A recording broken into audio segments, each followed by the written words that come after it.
samme täis, otsin sinu samme neist, leian aga miljon teist.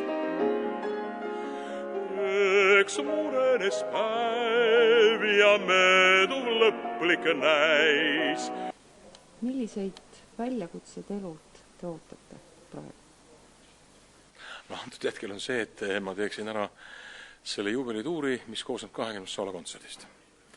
Et see on paras väljakutse, sest ma olen küll enne ka neid teinud, aga muidugi praegu on ka hoopis teistsugusem ja aastad ei ole vennad ja inimene ka läheb vanemaks ja loomulikult on tarvis, et need kontserdid saaks teha hästi, kõige paremal tasemel.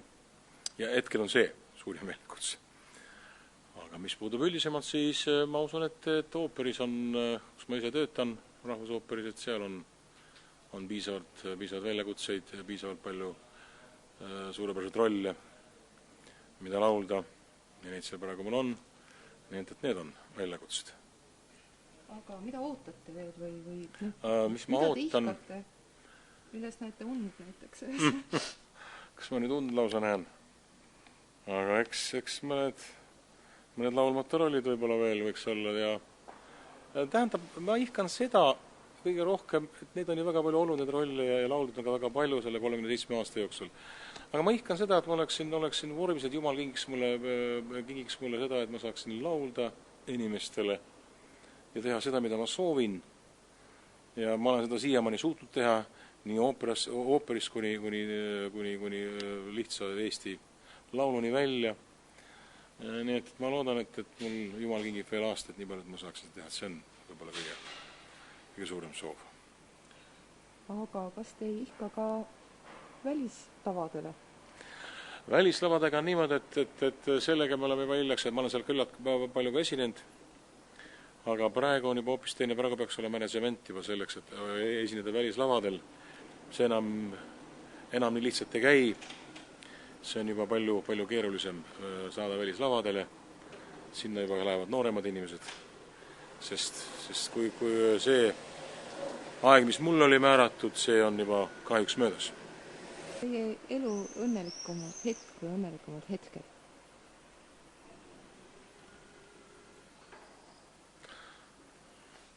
Ma ei oska siin kohe praegu need öelda, need on palju õnnelikke hetki, mis on seotud minu tööga, minu esinemistega.